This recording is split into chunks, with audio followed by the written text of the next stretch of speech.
so yeah, just a little bit of everything. It's really fulfilling work. And then the last thing that I will add is that I myself am an HIV positive Latino gay man. And I have been HIV positive for about 17 years. So when I was 20, I was diagnosed when I was 20. And I'm gonna just say that, obviously, there's a lot of stigma still to this day, but I'm a lot older, I'm a lot wiser. We've come a long way in the field of HIV, especially with medications. And I am a vibrant, beautiful, um, young gay man that I'm still living my best life all day, every day for the people of the world because she ready. Okay. There she goes. She ready. All right. So, did you ever envision yourself working in this field, or just kind of like, what did you want it to be when you grow Oh, up? Ricardo, let me tell you. So I'm gonna be completely honest, right? So imagine being diagnosed at 20, and you know, you think like, right, your whole life's ahead of you. I still hadn't graduated from college even. But I took it, believe it or not, I took it as kind of like a light under my ass, right? You know what I mean? Like, I was just like, no, like now you really got to go full throttle, live your best life, like, live life to the fullest kind of thing, right? I never really imagined that I was going to die. If anything, I was just going to live life each day like it was my last, but I never really imagined that I was really, really going to die like in 5 or 10 years. Right. Um, known already, the surface of what HIV was, at least in 2005, right? I knew that it wasn't a death sentence anymore. Um, but I actually got a internship at the Hyacinth AIDS Foundation while in college, and I started doing that work, and then they gave me my first job. So I wasn't stupid. So I was like, you know what? I'm gonna get this job, and I'm gonna get my coins. And I had graduated from college, and I moved to Jersey City, and I'm over here like this young HIV positive gay man and working in the HIV field, and it was hard because it was a reflection of myself that I didn't want to deal with, right? Right. And I but not to go too much into detail, I do think that I was able to learn a lot that moved me forward, right? I got a 101 crash course in, like, how to deal with HIV positive people, how to like the terminology, how to express myself, how others want to be treated. So I got a really good crash course in the field of HIV. But it wasn't until, so mind you, so 20 years old, diagnosed, working at Hyacinth and getting a job at 22 once I graduated, and then some years went by where I was totally in secret about my diagnosis, right? And it wasn't until 30 when I arrived at AHF that I said to myself, you know what? I see so many people that are like out and proud and not scared anymore, and they're like sharing their testimony and sharing their story, and it's so powerful, and it seems that now they have control over this virus and they're not letting this virus control them. Right. Once I decided to just make that jump to share my story and just be more out about my status, I really felt like all the worries in the world went away, because now there was no questioning about whether someone knows, doesn't know. It was just like, whoever I'm dating, like now I just tell them.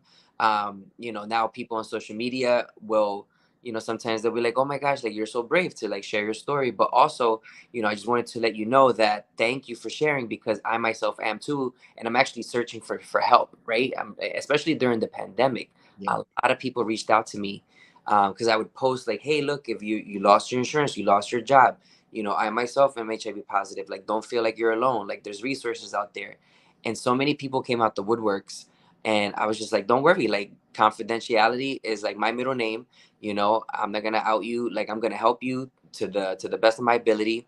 And believe it or not, Richardo, I was able to help people in Florida and California, like just in the most random places. And I was like, oh my gosh, like this is so fulfilling. No, So that's pretty exciting, and it's interesting because I've had some of the same responses, from quite a few people who were like calling and was like, "Hey, I'm looking to connect with medical care out in Arizona," and I'm like, Arizona. I was like, you're gonna I have to put on my linkage to care hat, and I'm like, all right, I'm gonna find you someplace. We had people who were trying to relocate here, want to, kind of like also find a medical home. So I understand. I understand. So, how does it feel to, do you feel like there's this pressure on you now to kind of like carry the community, you know, banner around? So initially before coming out about my status, like I did say to myself, like, I don't want people to define me like that. I don't want to necessarily be like the poster boy, right? Because just to give people a little bit more background, right? I was a bartender and I had a big social media presence and I was kind of like this community person already. So it was like, just let people get to know Jamil and not Jamil, the HIV positive Jamil. But then as I started doing more community work and I started getting really invested, right? You know what I mean? Especially in the field of HIV, I said, no, I said, if anything, this is an opportunity. This is an opportunity to like really take it further where like if I'm doing this work, why not mesh it all together? You know what I mean? Why not mesh, my professional life with my personal life, and it can all coexist. And I used to think that it couldn't coexist, Right. you know, especially from the generation that we come from. It's like work is work, personal is personal, and people just, when they go home after that 9 to 5, that's it. But Right. we are also from that generation that started to shift, where like no, like now people are all up in your business because they can see what you did last night on social media, on your stories and on Facebook, and everybody's sharing their opinions. Right. Right. And then we realize that the world is so small, Yep. as big as it is, so small. Because uh, then when you talk about like even from like an LGBTQ perspective, it's like you only have but so many spaces you can go to. yep. So it's not like if you work in prevention, you're gonna have all these abundance of spaces you can go to without seeing other individuals who you've just tested or you've tested last week. So, definitely create some challenges, but we had to navigate them. Yep, yep. Yeah, yeah. And sincerely, it really is a small world. But people are curious, and believe it or not, I do think that it's uh it's good to put yourself out there to some degree because you never know who's also searching for some answers or who wants to share their story, right? And and people will confide in you, you know what I mean? And you could be like that person for someone to just be like, oh my gosh, like thank you for sharing because I'm not necessarily ready, but I at least wanted you to know that I am too, and that sometimes I'm looking for resources or just to ask a simple question like what's dating been like for you. I think that's maybe one of the biggest concerns that I've gotten from a lot of like people in general, and especially people who are diagnosed. They're like, oh my gosh, nobody's gonna love me because now I'm HIV positive. I'm like, no, don't worry, girl. Like somebody's gonna love you because you deserve to be loved, and that right person is gonna come and they're gonna love you. So don't worry about that. And that's one of the questions, or one of the comments I should say, that a lot of people tend to kind of like go to, right? Who's gonna want me? Mm-hmm. Mm-hmm. Love me, like it's, and so what would you say to someone if they were to find out that they're HIV positive now, or like that they found out their status, last week or this week or a couple months ago? What would you say to them about, like, if they're having those thoughts about like who's gonna love me, who's gonna want me, I'm damaged goods? Yeah, yeah. So when warranted, because I know that it's not always like the time and place for me to share my own story, but I do feel like that is the most powerful, especially for like young Black and Latino gay men of color, that I serve, most, and especially where I work in the Bronx. I think by them seeing someone that looks like them, that sounds like them, I think that's the most profound thing that I can kind of like share in the moment, especially if I feel like they're devastated and they're like, oh my God, my life is over, blah, blah, and I'll instantly be like, hey, look, I myself am, and I'm here for you. And I totally understand. And when you say you totally understand, I'm like, no, I really do understand. Like I've been where you are and it's going to be okay. And now, so much time has passed by, and and you, there's so many resources and it's not what it used to be, and even in my lifetime and my progression, we've come leaps and bounds, then we reassure them, and I reassure them that not only do they have me as a resource and they can text me, but also they have a team of people that now are going to be taking care of them. Not only the medical provider, but everybody from the front desk staff, the people in the pharmacy, even sometimes even the janitors, right? Because like sometimes they walk amongst our clients, and it's a simple hello, a friendly hello. It's just, I think at the end of the day, when we sometimes, we go to certain spaces, we go to certain, like, we go to the doctors, right? Let's say for example, a big hospital system, Mhm. it's so overly saturated, it's not so intimate, it's not so friendly, right? Because there's like 100 people ahead of you, you have to wait hours, and then you got disgruntled employees. I'm happy to say that I sincerely am at a place, and I myself will never treat patients like that, but I can sincerely say that I surround myself, and I'm part of an organization that we treat people like people, the way we want to be treated, and I can say the same for you, Richardo. Sure, Yes. that's exactly what you do. You treat people like people, and you really, you try to go above and beyond from the day in and day out, and especially in our field, we have so many like components, right? Like linkage to care, and treatment, and are they going to get their medication at the pharmacy, but at the end of the day, if someone's like, "Hey, I need a job, I need a house, I mean, I need a place to live, I need food," we're gonna go to that extra mile. Be like, "I got you. We got the resources." 'Cause that's what it takes. Mm. We will try to find resources to help people, whether or not it's within state, within county, wherever it is. We'll call on each other to find the solutions. Yep. And I don't think that sometimes a lot of people don't get that, you know. And sorry, it just made me super emotional.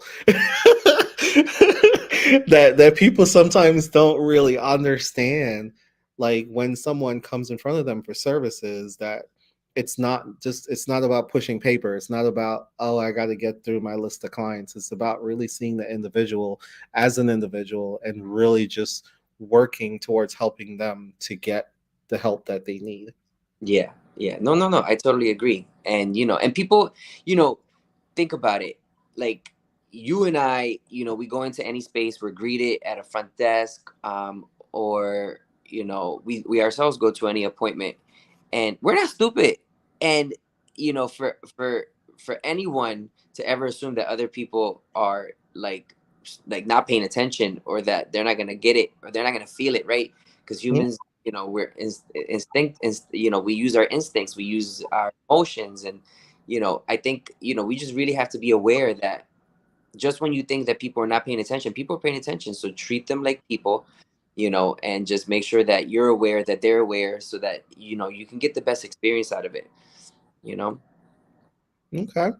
So, ladies and gentlemen, if you are just joining us, we are here talking to Jamil Luna and community extraordinaire, advocate, friend, brother, cousin, um, and the list continues. And absolutely, it's just really amazing. He's amazing, y'all. He's Thank super amazing. And a little bit later on, he's going to talk about how you can follow him, and how you can see some of the stuff that he's done. And potentially, y'all need to get your She Ready merchandise. you. Yes. um, because it's out there. Mhm. And so, but we've been talking about like HIV and the impact that HIV has on our community, and kind of like identifying resources and treating people as humans and stuff like that. So, right at this point, we're going to stop to tell you that HIV stands for Human Immunodeficiency Virus. It is transmitted from blood, breast milk, sharing needles, vaginal secretion, anal secretion. You cannot get HIV from kissing, touching, using the same shower, drinking off the same cup, eating off the same knife and fork. You cannot get HIV from, what did I say, hugging. um, you know, but you can learn what HIV is. You can learn how to treat someone who's living with HIV with respect, with dignity, and you can understand that it's really if you're not living with HIV, you know let's not stigmatize somebody else who is. And a lot of times we have families who stigmatize other family members who are living with HIV because of the fear. And so if you have family members, or if you have people living in your family who are living with HIV and you're having a hard time really just kind of like grasping that concept, or just need some help with learning some of the facts and getting some of the education around that, you can definitely reach out to us, because we provide virtual opportunities for you to learn about HIV, and also for you to kind of like talk it through with your family members and other family who are living with HIV and who are not living with HIV, and then we connect you with opportunities so you can get tested and talk about those different subject areas, like how do you feel about getting tested, what was it like, and how you can support your family member living with HIV. It's such a sensitive topic, but it's also needed. And we have to start having those conversations if we want to really stop HIV. We can test all we want, we can get in care all we want, we can connect to all the services we want. But if we don't talk to each other and learn about how we can stop HIV, not only from just using condoms, about PrEP, about educating ourselves on all of those things, because a lot of people don't know PrEP exists. A lot of people don't know how to use condoms correctly. And condom isn't just about protecting you from babies, okay? It's about protecting you from HIV and protecting you from STDs. And those can have other adverse health effects on your bodies as well. So let's talk about it. Let's not be afraid of it. Let's talk about it. Put it on the table and have discussions about it. And if you feel like you want to have those discussions and you can't, you can reach out to us. We'll have information later floating across the stream, and you can reach out to us and we can help you to put those in perspective. So, you are, um, you represent your representation Mhm, of mhm. the Latinx community. Yeah. What would you say would be important? Because October 15th is Latinx HIV/AIDS Awareness Day. So Mhm. what would be something that you would say to Latinx individuals who may not know their status and why it's important for them to be tested? Yeah, yeah, so yeah, so basically, from September 15th to October 15th is traditionally well known as Hispanic Heritage Month, but now we call it, Latinx Heritage Month. And the Latinx, just for people who don't know, is just more of a gender neutral terminology, right? To be all encompassing of everyone. And so, then October 15th is National Latino AIDS Awareness Day. And the reason that we observe that day is because it's still super important for people to go out and get tested and to know their status, because we know that, Hispanics, as well as our Black brothers and sisters, we are disproportionately affected by HIV. Why is it that, we're still becoming infected at higher rates, than our white counterparts? It's still an issue. It's still, you know, uh, present. I definitely want to say this as like a bold statement. Until there is a cure, we have to continue this fight, and we cannot give up, because it's the minute that we give up that you start to see the rates to go up. They start to trickle, right? I'm very curious to see like what some of the data may be from, like late in 2020 into 2021, right? Because as we know, so many healthcare centers and city government agencies closed down, right? People just couldn't go and get an, STI screening or get an HIV test or just go to the doctors in general. But that doesn't mean that people were not having sex. Hello. Yeah, yeah, Right. absolutely. Yep. So, so I definitely, again, I'm going to say that statement one more time. Until we have a cure, we have to continue this fight. And so, I tell, my Latinx brothers and sisters that to not be afraid. There's so many resources out there, that are completely confidential. I know that a lot of people who are undocumented, the first thing they think is, oh my God, la migra. That they're gonna get reported, that ICE is gonna come, that they're gonna find out all their information, but our organizations are professionals at this. You know, we do this because we want to help our community and we want to provide the resources. And these resources are actually really, they're free, right? You know, we get grants. You know, we do this out of the kindness of our hearts. You know, we volunteer our time, we may hold events. And so, you know, during these next few weeks specifically, there's going to be a lot of pop-up events throughout the United States, for people who observe National Latinx Awareness Day. And for anybody who's actually wanting to know more information, there is actually a website. So if you go to like cdc.gov and you type in National Latinx Awareness Day, you know, it'll basically take you to like a page, and then you'll be able to like search more information. And I'm pretty sure that closer to the date they post all the events that'll be taking place. Um, and there's an organization here in New York, the Latino Commission on AIDS, who they do a lot of good work specifically with the Latinx community. And I think that they kind of oversee a lot of the work that's being done specifically with the Latino, you know, population. But yeah, you know, for example, just last week on the 22nd, we held a Hispanic Heritage Month event, and you know, we got people tested. We had a mariachi band for entertainment. People loved it. People were dancing. I think HIV in general is not what it used to be. So because of that, we have to make it sexy.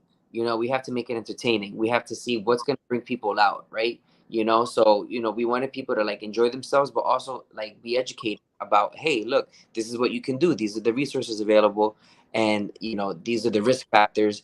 And if you or someone you know, like your family member, your son, your daughter, your cousin, your sister, your brother, whoever, you know, needs a condom or needs to go get tested, hey, at least you know you met a couple people here today that can steer you in the right direction. So I think that's kind of like in a nutshell what I would say to anybody who's interested in seeking resources.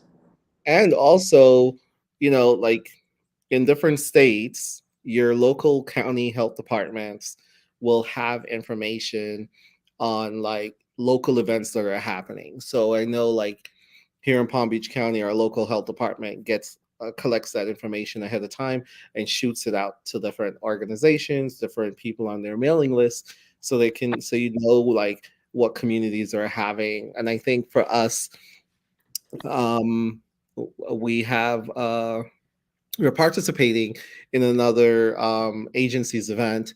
Triple H Ministries is hosting a his Latinx HIV/AIDS Awareness Day event in what's that, West Palm Beach, West Palm Beach, I think. It's on like a Broadway and 36th Street for those of you who are in the area. And so basically they're doing testing. They'll have, if you're experiencing homelessness, there'll be resources available. If you're experiencing hunger, there's always food in there. She also does pantry on Tuesdays, and you can get clothing if you need clothing. And then she offered tons of other help with other things like utilities, bus passes, and things of that nature. And there are also other resources are there. She sits right in the middle of a Guatemalan Venezuelan community. So definitely we've had a pleasure of working with Latinx population, and I'm telling you, it's just amazing the level of work that she's doing.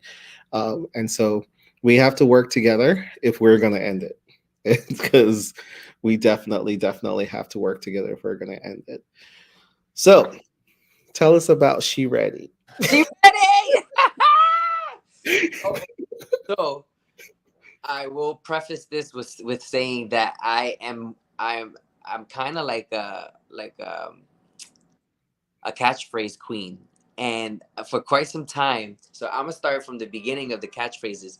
So in college, I used to say Jesus and Jesus because you know it is Latinx Awareness Month, and you know all that. So Jesus in Spanish is like a phrase that, like, especially my grandma, I got it from my grandmother, but it's a phrase that you could walk into a room and it's almost like saying like, hey, but you know how there's many iterations of hey and like Mhm. tone. So Jesus could be like, Jesus, I'm here. Like, I'm here. Jesus, like, oh my God. And so it got to the point at Rutgers that everyone thought my name was Jesus. Because everybody around me would be like, Jesus. So that's how it started. So it started with Jesus.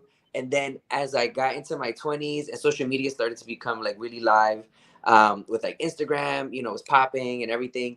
Then I started to be like, hala, hala, ladies and gentlemen, people of the world, hala, hala. And she has a message. And so there was a whole era where I was like, hello, hashtag hello. And then hashtag I have a message. Yes. And that was a whole era in itself. I even tried to brand it and copyright it and everything, but then somebody told me, "Bitch, you can copyright hello. Everybody says hello." I said, "Nobody says it like me. Hello." OMG! I even got T-shirts made. It was epic. So then, fast forward. Then I started saying, "For the people of the world." I don't. Yes. I think I was hearing the Spice Girls, "Spice up your life." But the people of the world, pop pop. Maybe I got it from them. I don't know, but the people of the world. So now I'm saying the people of the world. So now people start, they start knowing me for Mr. Jomil Luna, people of the world. And then I found out about Tiffany Haddish, who I love. I love me some Tiffany Haddish. Oh, I love her. So, I heard her say, she ready. But, she says it the way she says it. So then I adapted it to my own, way of saying it. So I'm like, she ready, so that's how I adapted that. But it is hers. So I don't want her to sue me. But again, you know, it's a phrase that anybody can say, you know what I mean? So Right.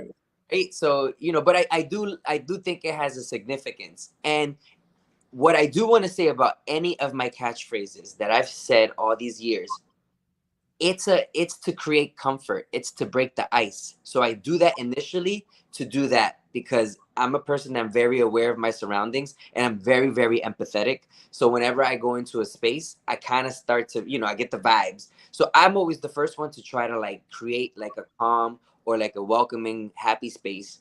So that's why I've created all these hashtags and all these like catchphrases, because I kind of want to just make people comfortable and laugh and smile, obviously. But she ready, I think, is really powerful because it's almost like when you're not ready, you can tell yourself, you can psych yourself out and be like, she ready, and there's something to be said about being ready. And like whenever you're preparing for, like, let's say a speech, a job interview, a date, whatever the case may be, you might not be ready, but you got to be brave and you got to put yourself out there. And I think it's just like a phrase that encompasses that. So yeah, so in a nutshell, that's where I'm at now with my catchphrases. At she ready, I still use for the people of the world sometimes, but she ready really has taken off, and now everybody in New York, New Jersey would be like, she ready. Oh, and then I should add, so I recently started doing drag in 2019. So I was kind of like playing with her name. So I used to call myself a cha-cha boy. And when I was behind the bar as a bartender, I used to be like, I'm a cha-cha boy, because I used to throw in little wigs and I used to be like, right? So then when I did drag for the first time, I said, what would my drag name be? And I said, I'm just going to be Cha-Cha. But then I was like, it needs something else, right? So Cha-Cha Luna, my last name, is pretty cool, right? So I'm like Cha-Cha Luna or Cha-Cha She Ready. So I started to incorporate She Ready into my hosting gigs. Okay. So so for example, I did an event for the Bronx Borough president, and she was like, oh, can Chacha come and host and do a performance? So then I started saying, if you stay ready, you don't gotta get ready, she ready. Yo, and everybody, I swear, the whole time, everybody, it took off. It's like very catchy, right? Yeah. But it resonates. I think it resonates with people, and that's the most important thing. And if you're just hearing this for the first time, guys, I've lived through the whole what do you call it? The whole history, the whole stages of each of Yep. those, and still going. Still going. I mean, who knows? Maybe in a year or two, something else will strike me, and then I'll just repeat that 100 times a day. I know, because when I worked in the Bronx, I had my alter ego was what was her name? Esmeralda Oh de yeah. los Santos de Jesus, Oh. and she was a Dominican girl with a bad accent. Oh snap! With an attitude. And she went on to having like her own newsletter, and it was all these stories about how she's traveling the world having a wonderful time, and it was like a whole monthly newsletter, and like Right. the folks in my office would just eat it up every month. Like it would be on their desk waiting, and they're like, "Where's she at now? What's she doing? Is she coming to the party? What happened?" Oh God. But of course, she shows up once a year for the one night only concert to Yes. raise awareness about HIV. Um, and Oh. then of course Kenny kept calling me Chula. So Uh, so yes. that's my official they call it side name now. So he was like, Chula, what you doing? Oh snap! Well, I want to see her. You need to send me a picture of her. Yeah. Esmeralda. So wait, is it Esmeralda or is it now Chula? Well, now he just called me Chula. I'm not, I'm a Florida girl now. So Oh yeah, yeah. All right. I like it. Oh snap! I like it. yeah. It's cute. So, yeah, that's just Chula for short now. But it used to be Esmeralda de los Santos de Jesus, and I was like, I don't even know where it come from. And she didn't really speak English that well, but she also didn't really speak Spanish either. Oh my gosh, that is hilarious. So it was just kind of, she had a black daddy and a Hispanic mama. So you Oh, know how that goes. oh, hello. Oh, hello. Yep, yep. It was just one of those things. And we went to DC one time, and we went for like I think it was like an AIDS Alliance conference or something like that. And a trans woman was I think she was on the train or going someplace, and they kind of like gay bashed or hate crime or whatever the case is.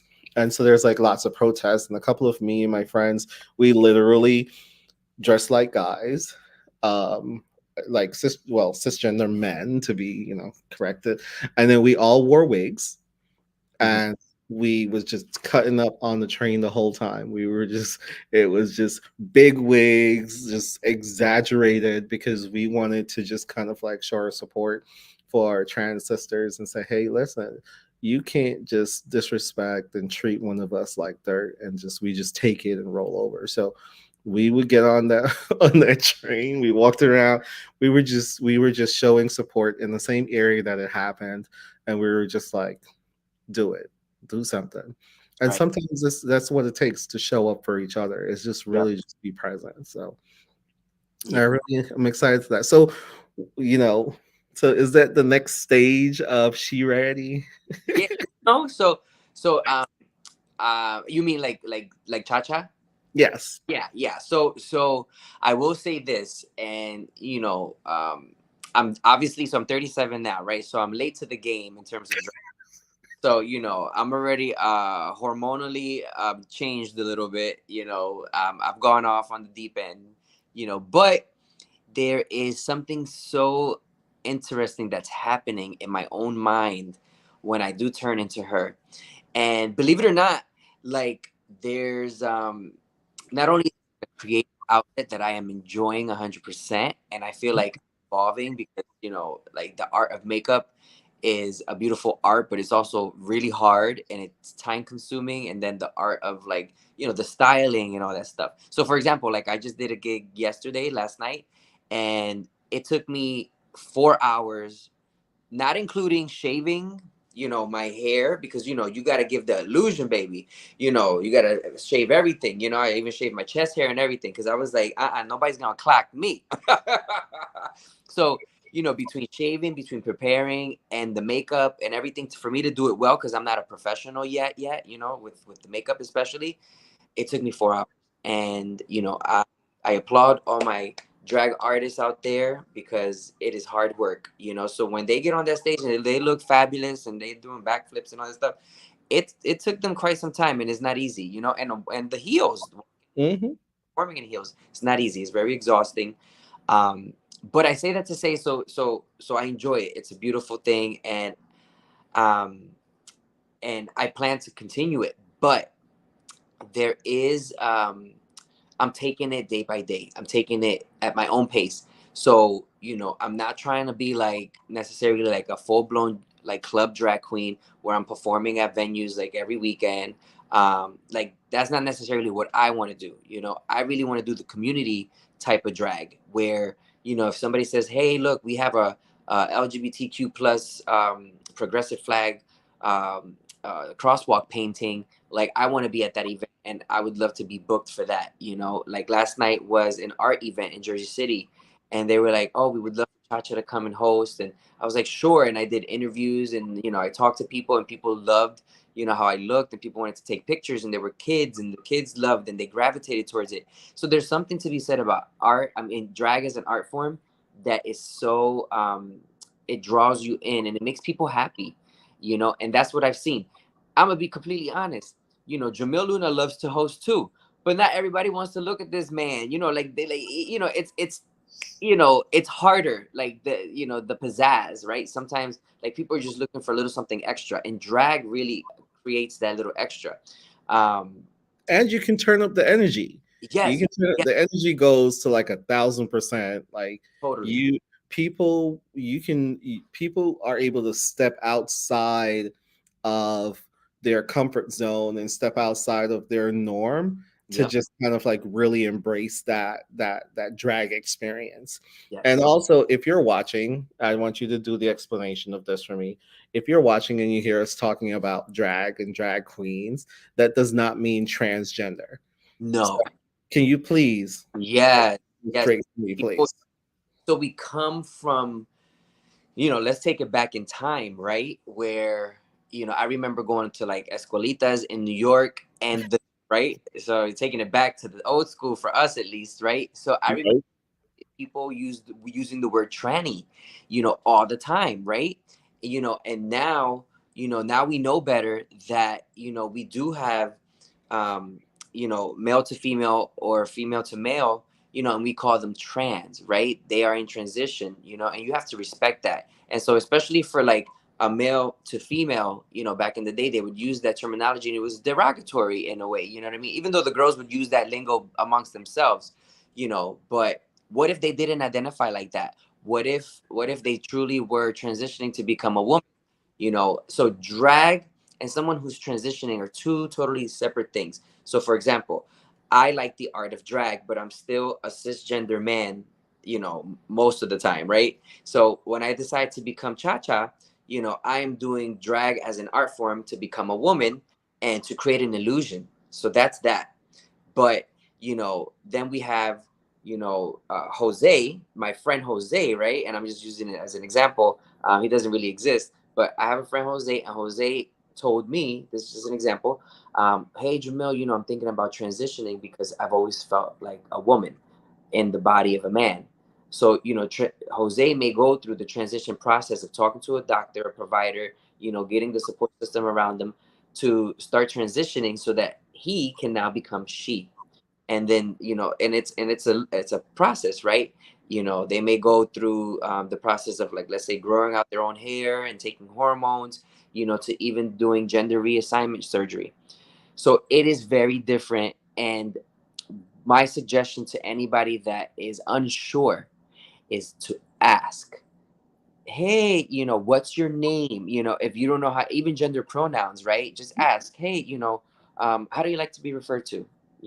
And then, or ask the person their name, and they will most likely tell you, oh, I used to be Jose, now I'm Sarah, and I go by they, right? And that's just a simple example. But it's just better to be safe than sorry by asking, because people can be offended, especially in a public place, right? We don't offend each other, and we want to keep people's identities, sacred. You know what I mean? Because it takes a lot, one, for anybody who identifies as, a gay man, lesbian, that takes a lot, right? To come out and to kind of like, walk amongst, a heterosexual world or population. But imagine someone who's in transition that's, literally trying to make this transition, and they're being judged at, at face value, Hmm. not for the person that they are. Let me give you a story that it broke my heart. Last year, somebody reached out to me on social media, and they said, "Oh, hi Jamil. I follow you, and I really enjoy everything that you're about, because you seem to really, create a space for anybody who's LGBTQ plus." They said, I'm currently looking for a job because my dream job fell through." And I said, "Oh my gosh, I'm so sorry to hear that. What was it?" They said, "I wanted to be a fire or firewoman," right? But they were still in transition. So they basically were like told that they couldn't go through with the program, or they were kind of like discriminated against, from getting into the program to become a fireman. And it broke my heart, because like that's their dream job. Why can't they, right? And so then we had discussions about, like, what are other some potential jobs, careers that they could potentially take on. So I'm not necessarily an expert, but I do know like some of the resources. So like I started to look online, and I was like, well, you can go to like these websites, and maybe like talk to some counselors, maybe call and get information, see if they're hiring. And I definitely referred them to like the local agencies that I know in New York, to see if maybe, because working in the field of HIV, more often than not, you're gonna have more LGBTQ plus representation. Right. That's not the norm for any other job, right? Yeah, Right. I'm gonna go there and I'm gonna say, if you work in accounting, I mean, unless somebody's like really out and proud, right? You're not necessarily gonna know, by walking into the space, right? Right. Um, Even tech jobs, a lot of tech jobs is not necessarily the norm, right? But I think that now we're starting to find out, and with online spaces and in general, people are starting to express themselves and say, hey, look, I'm a techie, but I'm also LGBTQ plus, right? So yeah, so in a nutshell, definitely, just ask questions, be curious, and at the end of the day, it's better to be safe than sorry by just asking, because we need to respect each other. Yeah, and if you make a mistake, just apologize Yep. and move forward. Yeah. Don't you know just belabor it and just continue to the point where you have this person saying, no, it's okay, it's fine, you're good, because now you're making that person feel bad for the Yeah. fact that you made a mistake. And so just say, I'm really sorry, apologize, just kind of like whatever the case is. But like Jamil said, just ask. Hmm. If you're unsure, just ask. And you can't, first of all, you can't go wrong if you learn someone's name and you call them their name. Hey, what's your name? And you address them by their name. Hmm. I do I do an LGBT cultural sensitivity training, and one of them does have a trans woman and an interaction with like a front desk staff, and how that rolls out. And so, and we give people the scenario and have them come up with a positive response to this. And it's it's amazed me sometimes when some of the responses I'm just like, oh my god, we need to start this presentation from the scratch because sometimes people get all the way there and then they just can't get around it. And sometimes it's we recognize it's not other people's that's the problem. Is sometimes you have to look at yourself as like why something is a problem for you, and before you kind of like start having an opinion that's negative, really ask yourself, like, why am I having this opinion? How does this impact my life? How does this impact what I'm doing on a day to day? And just doing it. And then, like I always ask people to close their eyes and say, okay, fine. Imagine if you woke up tomorrow morning and it was illegal for you to be straight, Yeah. and you can't, these rights are no longer available to you because you're straight. And people will just be like, hell no, I'm going, no, this, oh, no, no, and I'll fight, oh no, this. And I was like, so imagine the people who feel that way Hmm. because you feel like you or your overwhelming, your group should have this overwhelming say on what everybody else's does. So it's just kind of like, to have those discussions. And I like talking to my church folks, and when we talk about it and talk about the fact that me and my husband have kids, and you know how we're raising our kids and whatever, and there's just, it's always like this fascination, right, of like, so how does this work, how does that work, and you can see in those moments that people are learning things that they haven't learned, or they're trying to step away from like those negative things that they were taught all these years, because then they're realizing like, wait a minute, I have LGBTQ plus people in my family. Yep. Mm-hmm.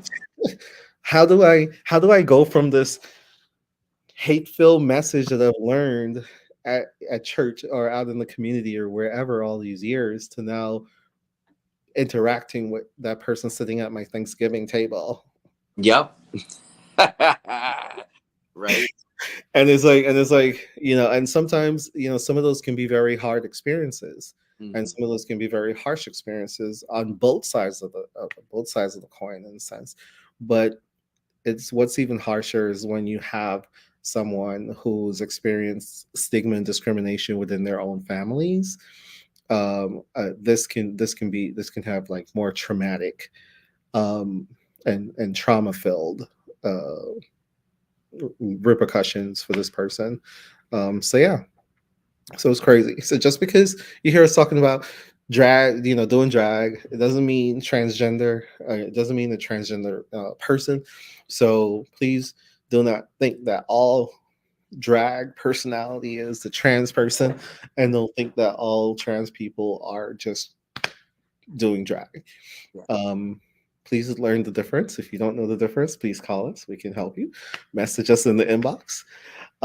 So what I realized at the front of the broadcast, part of your intro was not was not on our live. So as we're about to close out, we want to thank you for being on the show, but I want to just give you an opportunity to reset your intro again and just tell us who you are and what you do, and also if people would like to follow you or find you or ask you questions, how they can find you. Yes, yes, yes. So, hi everyone again. Thank you, Richardo, again for giving me the opportunity to just share not only what I do, but my story. So, basically, an HIV positive Latino gay man, and we are celebrating Latinx Heritage Month, and we have many awareness days, such as National Latino AIDS Awareness Day. And so I'm a public health community person.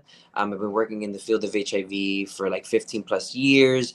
And so it's what I love. I love to give back. I love to make people happy and smile and laugh.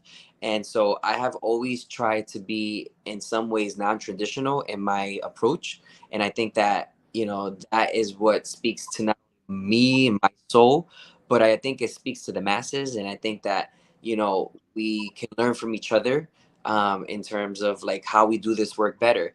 And as we saw, maybe like in 2020, we were able to apply so many aspects of what we've learned throughout the years of HIV to COVID, and now it's crazy, right? Now to monkeypox, right? We've been able to like expand from field to field to field because we've learned to not necessarily make the same mistakes, right? So what are those like mistakes that we made in the past? We didn't address it head on and quickly and swiftly, and we didn't include our people of color. We didn't bring people to the table. So it's about sharing the spaces and bringing everyone to the table. And I want to be very clear that it's everyone. When I say like everyone, I mean not only gay men, because gay men often are like the number one targeted, especially with when we talk about HIV. But it can affect women, and our trans community. So let's bring everybody to the table. Let's have more of a neutrality, right? Let's kind of like come to an even playing field. And so I know that in New York there's a bigger push for like a status neutral approach, and that's like new for people to like understand. But it's just kind of like like, hey, look, you walk into a space, if you know your status, great. If you don't, do you want an HIV test? That's kind of like the approach, right? And just creating a space for that everybody can coexist on the same playing field, and it's not like them versus me, right? Um, and then, in a nutshell, I do have like a drag persona. Her name is Cha Cha Luna. Cha Cha, she ready because she stay ready. Because if you stay ready, you ain't gotta get ready. Okay, she ready. And throughout the years, as Ricardo and I were saying, I have had many catchphrases, and I will definitely. I'm really, really, really active on Instagram. That's kind of like my home right now, just because I feel like that's where things are kind of like moving towards. Not so much TikTok because of the breakup. I kind of had to stick to one thing because all these social media outlets can run you ragged because it's a full-time job. Hmm. My Instagram is my name, Jomil, Jomil underscore Luna. So Jomil underscore Luna. That's how you can find me on Instagram. And I love creating reels. I love making people laugh. I do some stuff with Cha Cha. Every now and then, if there's a community event, I'll post it. So that you can come out. But follow, follow, follow. And then on Facebook, it's Jomil Luna. And then because my ex and I are really cool, you can follow our TikTok, which still exists. It's just that we're not as active as before. But it's Felicia, to double check, but I think it's Felicia Luna Max. But I don't know if there's dots in between. I think there's dots in between. So it's Felicia.Luna.Max or Felicia Luna Max. But search either one and you can find us there. What else? And then if you are in the New York area or if you know anyone in the New York area, you can search, you can go to hivcare.org and you can put your zip code and it'll take you to us, or ahf.org. And I'm in the Bronx, so if you ever want to just search, HF Bronx, you can get connected to me, and I can connect people all day, every day to HIV services as well as PrEP or any STI screen.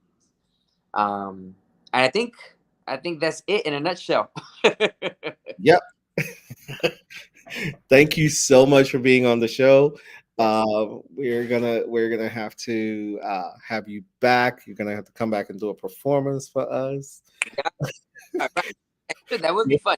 I never got to perform during COVID, like how all the girls were doing their shows on social media. Oh, really? I never got to do that, but I'm willing to give it a try. You know, you know. Okay, I'm That's gonna have to talk to you after the show. okay. So yeah, so thank you guys for watching. If you're watching this, always remember it is important for you to know your HIV status. So please, please, please get an HIV test. The only way to know that if you have HIV is to get an HIV test. You can with us, you can reach out to us. You do everything online. So when you come into our office, boom, boom, boom, you're done. 5 to 10 minutes, you're in and out. Um, so definitely, definitely. And then follow us and go to our website if you need additional services and stuff like that. We will do. we'll be able to provide you with that. We have free HIV testing. We have condom by mail and a whole bunch of other stuff of resources available. So definitely reach out to us. And of course, follow us on Facebook, follow us on LinkedIn, follow us on Instagram. Please like and share. We're more active on Facebook, of course. So please follow us there at Campbell Health Solutions. We really appreciate you being on tonight. And your wonderful, beautiful skyline has faded now into darkness. Yes, yes, yes. Well, it's lighting up a little bit. It's lighting up a little bit. Yeah, yeah, starting to clear up. But Yes. Ricardo, thank you for the opportunity, and everyone, definitely follow, follow, follow. And I'm so proud of you with what you're doing with Campbell Health Solutions. So congratulations. Thank you very much. Bye.